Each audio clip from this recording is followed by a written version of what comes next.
Une ville sans culture, c'est comme un arbre sans fruits.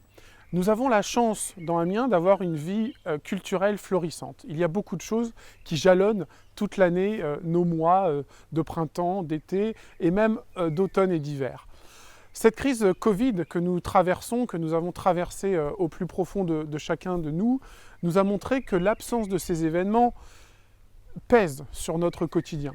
Ne plus aller voir des artistes, ne plus aller voir des expositions, ne plus aller au musée, ne plus rencontrer des artistes de rue, nous manque vraiment. Du temps où j'étais adjoint en charge du commerce, j'avais au niveau des artisans mis en place le marché des créateurs pour que ces créateurs puissent s'exprimer.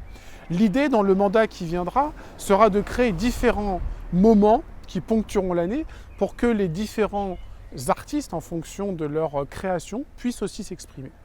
L'important en culture, ce n'est pas de courir après les labels, après les capitales européennes, c'est de s'occuper de nos artistes.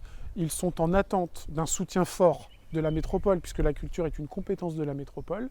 Nous nous engageons clairement à aller rapidement à la rencontre des artistes, à fédérer leur travail, à les accompagner et à les soutenir pour que grâce à eux, la ville d'Amiens et notre métropole rayonnent bien au-delà de nos frontières. Vous savez que quand chacun travaille dans son atelier, il a du mal à se faire connaître et il a forcément aussi du mal à vivre de son métier. Nous allons créer un tiers-lieu où chacun pourra venir pour créer, pour expliquer, pour recevoir des écoles, pour vendre, pour exposer. Et le rôle de la mairie et de la métropole sera de mettre en avant ce tiers-lieu pour que les Amiénois s'y rendent le plus souvent possible, mais aussi pour faire venir à Amiens des personnes qui n'habitent pas notre ville.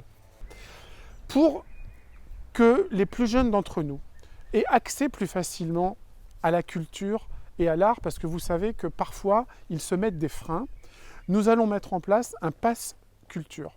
Ce pass culture, il aura vocation à faciliter l'accès financier, mais aussi logistique, et aussi la façon de faire connaître et de savoir qu'il se passe des choses. Nous avons coutume de dire dans notre équipe, dans laquelle j'ai pris un artiste amiénois qui s'appelle Romain Doré, que bien souvent, la culture a du mal à aller vers les Amiénois.